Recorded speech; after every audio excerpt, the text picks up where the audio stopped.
अस्सलामुअलैकुम दोस्तों, ऐसी औरतों को पैसे अब नहीं मिलेंगे जो अगली किस्त मार्च में शुरू होने वाली है 9,000 रुपये की। वो कौन सी औरतें हैं? अगर आप उनमें शामिल हो रहे हैं तो आप किस तरीके निकल सकती हैं और आप किस तरीके 9,000 रुपये की रकम जो है वो ले सकते हैं। सबसे पहले तो दोस्तों बगैर टाइम वेस्ट किए मैं वीडियो को शुरू करता हूँ। तो उससे पहले अगर आपने अभी तक इस चैनल को सब्सक्राइब नहीं किया तो चैनल को सब्सक्राइब कर दीजिए और वीडियो को लाइक कर दीजिए। सबसे पहले दोस्तों बात करते हैं कि अगर आपने अपना डायनामिक सर्वे नहीं करवाया और अगर आप सोच रहे हैं डायनामिक सर्वे करवाने के लिए तो आपको इन 4 चीज़ों का ख्याल करना होगा। अगर आपके पास ये नहीं है तो आपको पक्का नाअहल भी कर दिया जाएगा और फिर आपको अपना डायनामिक सर्वे करवाने का कोई फ़ायदा नहीं है। सबसे पहले तो अगर आप अपना डायनामिक सर्वे करवाने हुकूमत के पास जाती हैं तो आपके पास आपके बच्चों का बेफारम होना लाजमी है, क्योंकि काफ़ी ज़्यादा औरतें हैं जिनके बच्चे भी हैं लेकिन उनके पास अपने बच्चों का बेफारम नहीं है, जिसकी वजह से वो जाकर अभी अपना डायनामिक सर्वे करवा रही हैं और उन औरतों को नाअहल कर दिया जा रहा है। इसलिए मैं आपको पहले से ही बता रहा हूँ कि अगर आपके बच्चे हैं और उनका आपने अभी तक बेफारम नहीं बनवाया हुआ तो पहले आप जाकर बेफारम बनवाएं, उसके बाद जाकर अपने बच्चों का बेफारम और उसके बाद अपना शनाख्ती कार्ड लेकर जाएं और फिर अपना डायनामिक सर्वे करवाएं।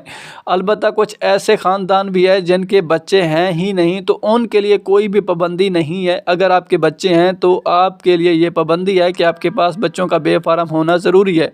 अभी आप सोच रहे होंगे कि हुकूमत को कैसे पता चलेगा कि हमारे बच्चे हैं या नहीं हैं। तो हुकूमत जो है अब नादरा से डेटा पूरा ले रही है डायनामिक सर्वे करते वक्त। तो नादरा के पास आपका पूरे ख़ानदान का रिकॉर्ड होता है, तो इसलिए अगर आप जाकर वहाँ पर ये बोलेंगे भी कि मेरे बच्चे नहीं हैं तो फिर भी उन लोगों को पता चल जाता है। और अगर आप थोड़ी सी भी गलती करेंगे और गलत इन्फॉर्मेशन उनको देंगे तो अगर आप अहल भी हैं, हकदार भी हैं इस प्रोग्राम में शामिल होने के लिए, फिर भी आपको नाअहल कर दिया जाएगा। तो इसलिए आपने ये बात का ख़ास ख्याल रखना है। और उसके साथ ही मैं आपको ये बता दूं कि जब आप अपने बच्चों का बेफारम बनवाने जाएंगी या आप पहले से ही बनवा चुके हैं तो एक आपने मज़ीद और देखना है कि आपके बच्चों के बेफारम के जो फार्म है उसके ऊपर आपका नाम और आपके शनाख्ती कार्ड नंबर मौजूद हैं। अगर ऐसा है तो गुड है। अगर आपका सिर्फ नाम है और आपके शनाख्ती कार्ड के नंबर नहीं है तो फिर भी आपको इसको दुरुस्त करवाने की ज़रूरत है और आपको अपने शनाख्ती कार्ड पर जो नंबर है वो भी बेफारम में होने लाजमी है।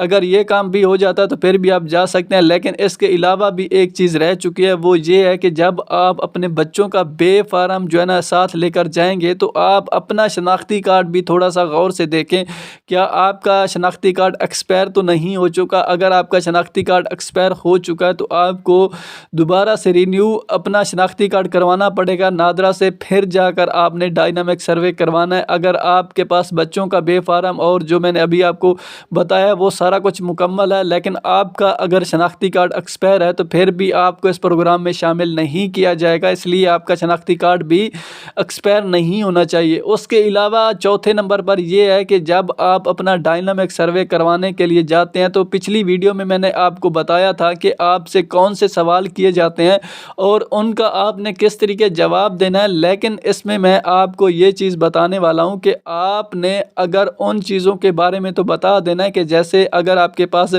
टीवी है तो आप ये बता सकते हैं कि हुकूमत को मेरे पास टीवी नहीं है। उसके बाद हुकूमत ये आपसे सवाल करेगी कि आपके पास सिलाई मशीन है, तो ये भी आप बता सकते हैं कि मेरे पास है भी सही तो, लेकिन आप हुकूमत को बता सकते हैं मेरे पास सिलाई मशीन नहीं है। उसके अलावा हुकूमत आपसे ये भी सवाल कर सकती है कि आपके पास मवेशी वगैरह जानवर वगैरह हैं जो घर में पालते हैं लोग, तो आप उनको भी बता सकते हो कि मेरे पास नहीं है। लेकिन आप ऐसी चीज़ें नहीं बता सकते जैसे कि बिजली का मीटर है, अगर वो आपके नाम पर है तो अगर आप हुकूमत को ये बताएंगे कि बिजली का मीटर हमारा नहीं है तो हुकूमत को आपके रिकॉर्ड से पता चल जाएगा।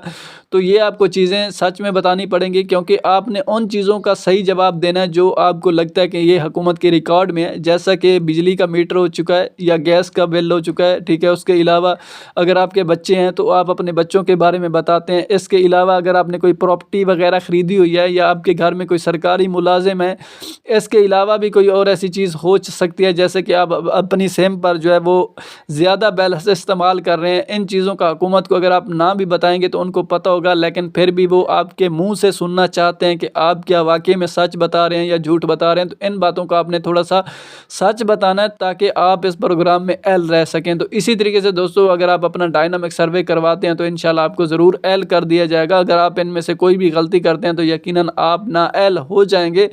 तो दोस्तों अगर आप चाहते हैं कि बेनज़ीर प्रोग्राम से हर वक्त आप अपडेट रहें तो इस चैनल को सब्सक्राइब कर सकते हो।